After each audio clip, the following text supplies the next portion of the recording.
Right. ఇక మీకు ఎలిజిబిలిటీలో ఇంకొక ఇంపార్టెంట్ విషయం ఏంటంటే మీరు 2025 డిసెంబర్ 31వ తేదీ లోపు అంటే ఆ తేదీ వరకు మీకు 17 సంవత్సరాలు అయితే నిండి ఉండాలి. సో 17 సంవత్సరాలు నిండకుండా ఉన్న విద్యార్థికి అయితే అడ్మిషన్ దొరకదు. అప్పర్ ఏజ్ లిమిట్ అయితే లేదు. మనకి క్యాస్ట్ వారీగా కూడా చాలా మినహాయింపులు అయితే ఉన్నాయి ఏజ్కి. రైట్. ఇక మనకి 5.5 సంవత్సరాల కోర్సులో మనం 4.5 సంవత్సరాల కోర్సు చేత ఒక సంవత్సరం మస్ట్ అండ్ షుడ్గా చేయాల్సిన ఇంటర్న్షిప్ అనేది చేస్తాం. ఈ 5.5 సంవత్సరాలు మీరు చదివితేనే మీరు డాక్టర్ అయినట్టు, ఓకేనా? మీరు మళ్ళీ డ్రాప్ అవుట్లు ఇవన్నీ చేస్తే కాలేజ్ ఫీజు పూర్తిగా పే చేయాల్సిన అవసరం ఉంటుంది. మీరు డాక్టర్నే పేరుకు దూరం అయిపోతారు. డాక్టర్ అంటే లేదంటే ఆ ఏప్రాన్ వేసుకుని ఆ స్టెథోస్కోప్ మీరు మెడలో వేసుకుంటే ఎక్కడ లేని గౌరవం అనేది మీకు ఆటోమేటిక్గా వచ్చేస్తాయి. రైట్. ఇక మనం మాట్లాడుకుంటున్న సిరిసిల్ల కాలేజ్లో టోటల్ ఇంటేక్ ఎంత? 100 సీట్లు.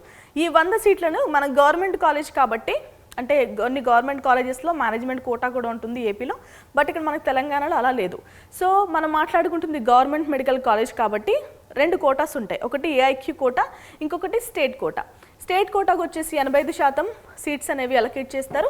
మొత్తం స్టేట్ కోటాకు సంబంధించి కౌన్సిలింగ్ ఫస్ట్ రౌండ్ నుంచి చివరి రౌండ్ వరకు కూడా Kaloji Narayanarao university of health sciences వాళ్ళే చేస్తారు.